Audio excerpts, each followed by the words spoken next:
Lucas chapter 12 verse 15. Pagkatapos sinabi niya sa kanila, mag-ingat kayo sa lahat ng uri ng kasakiman dahil ang buhay ng tao ay hindi nasusukat sa dami ng kanyang pag-aari.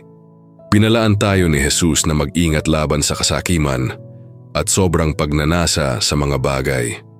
Paalala niya na ang halaga ng ating buhay ay hindi nasusukat sa dami ng ating ari-arian. Madalas sinasabi ng mundo na ang tagumpay ay nakabatay sa yaman, pero binabaligtad ni Jesus ang ideyang iyon.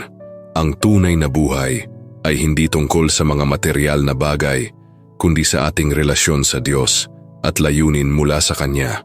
Sa halip na maghangad ng maraming ari-arian, dapat tayong magtuon sa paglilingkod sa Diyos, pagtulong sa kapwa, at pagkakaroon ng kasiyahan sa mga pagpapala niya.